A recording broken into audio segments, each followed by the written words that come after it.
नमस्कार। 2024 के चुनाव खत्म हो चुके हैं। सरकारें बनाने के कयास लगा रहे हैं। नीतीश झुके पर नायडू अड़े। नायडू ने शपथ ग्रहण से पहले रख दी एक बड़ी मांग। क्या एनडीए इसकी मांग मानेगी? अगर मांग मानती है तो सरकार बन पाएगी। नायडू बखूबी जानते हैं कि हमारे बिना सरकार नहीं बन पाएगी। चंद्रबाबू नायडू ने कुछ बड़े फैसले लिए हैं। एनडीए के विशेष दल ने यह मानना पड़ेगा, चंद्रबाबू नायडू की शर्तें माननी पड़ेगी। चंद्रबाबू नायडू की क्या है शर्तें? चंद्रबाबू नायडू ये जानते हैं कि उनके बगैर सरकार नहीं बनेगी। चंद्रबाबू नायडू के कुछ फैसले इस तरह हैं कि बीजेपी को थूक के चाटना पड़ेगा। क्या मोदी जी ऐसा कर सकते हैं? चारों तरफ हमने देखा था मुस्लिमों के खिलाफ अलग अलग तरीके से जहर घोला गया था। तो क्या मोदी जी को वो चीजें माननी पड़ेगी? चंद्रबाबू नायडू के कुछ ऐसे शर्तें, ऐसी डिमांड उन्होंने रख दी कि हमें स्पीकर, लोकसभा का स्पीकर उन्हें चाहिए, अध्यक्ष उन्हें चाहिए, और हर तीसरे मंत्री पे, हर तीसरे सांसद पे एक मंत्री चाहिए। यानी कि उनके जो मंत्री है, उनके जो सांसद है टीडीपी के, वो 16 सांसद है, तो उनमें से 5 सांसद मंत्री बनने वाले हैं। वो भी कुछ ऐसे विभागों के जिनकी बड़े बड़े लोगों या बड़े बड़े सांसदों को जरूरत रहती है। तो क्या उनकी मांगे हैं और मोदी जी को क्या मानना पड़ेगा? पूरी ए टू जेड कहानी समझाएंगे।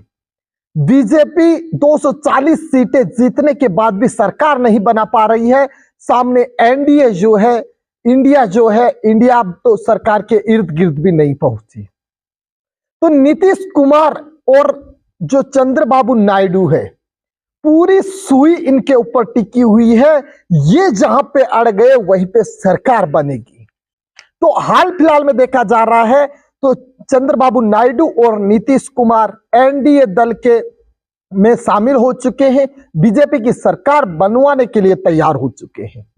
तो कुछ फैसले ऐसे हैं जो चुनाव से पहले हमने देखे, आप लोगों ने सुने और नेताओं के हर एक भाषण में सुना था कि किसी के खिलाफ जहर घोला जा रहा था, किसी के खिलाफ क्या बोला जा रहा था। तो क्या सरकार बन पाएगी? तो कुछ फैसले जो है वो मैं आपको बताता हूं। वो डिमांड अलग है कि अध्यक्ष बनाए जाए और मंत्री बनाए जाए, लेकिन ये जवाब, जो ये सवाल है, ये जो बीजेपी के कट्टर जो भक्त है, उनके पैरों के नीचे से जमीन खिसकने वाला काम करेगा। चंद्रबाबू नायडू कहते हैं हर एक बड़े शहर में ईदगाह है और कब्रिस्तान के लिए जमीन आवंटित की जाए। दूसरी उनकी मांग है हज हाउस नूर बासा कोऑपरेटिव को 100 करोड़ देने का वादा किया जाए। 50 साल से ज्यादा उम्र वाले मुस्लिमों को पेंशन दी जाए और आंध्र प्रदेश को विशेष राज्य का दर्जा दिया जाए। हर एक हज यात्री को 1-1 लाख रुपए की सहयोग राशि सरकार को देनी होगी। पढ़े लिखे इमामों को सरकार काजी के रूप में नियुक्त किया जाएगा। मस्जिदों के रख रखाव के लिए हर महीने 5,000 रुपए देने होंगे। मस्जिद में इमामों को हजारों रुपए महीने के दिए जाएंगे। मुस्लिमों को बिना ब्याज के 5 लाख रुपए का लोन दिया जाएगा। ये बड़े दावे हैं, ये बड़े वादे हैं, ये बड़ी शर्तें हैं, बड़ी मांगे हैं। तो क्या मोदी जी को ये कर सकते हैं?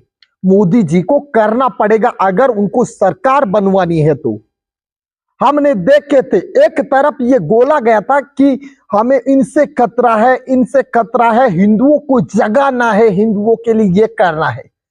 लेकिन हमने पहले भी कहा था कि सरकारें आती रहती है। अटल बिहारी वाजपेयी ने भी कहा था कि सरकारें आती रहती है, पार्टियां आती रहती है, जाती रहती है।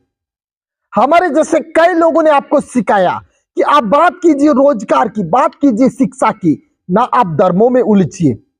क्योंकि दोस्तों बात यहीं पे आती है कि जिस समाज या जिस धर्म के बारे में हमें बताया गया था कि ये धर्म हमारे कंटक विरोधी है, उसी धर्म की आज ये मांगे माननी पड़ेगी। तो क्या सच है इसमें? क्योंकि मोदी जी को अपनी सरकार कुर्सी बचाने के लिए जो दाव पेच लगाने सब लगाएंगे। चंद्रबाबू नायडू कुछ भी शर्त रखेंगे वो मानना पड़ेगा। तो ये चीजें हैं, आप लोग इनसे निकलना है। आपको शिक्षा पे बात करनी है, रोजगार की बात करनी है, पानी की बात करनी है, जमीन की बात करनी है, फसलों की बात करनी है, ना कि आपको धर्म की बात करनी है, पार्टियों की बात करनी है, मंदिरों की बात करनी है, मस्जिदों की बात करनी है। क्योंकि आप चंद्रबाबू नायडू से सीख सकते हो। वो आंध्र प्रदेश से मतलब 16 सीटें जीत के आए हैं, तो वो जो कहेंगे वो उनको मानना पड़ेगा। तो जो कहते हैं ना कि हिंदू राष्ट्र बना देंगे, वो राष्ट्र बना देंगे, भाई कहां गया आपका वो सपना?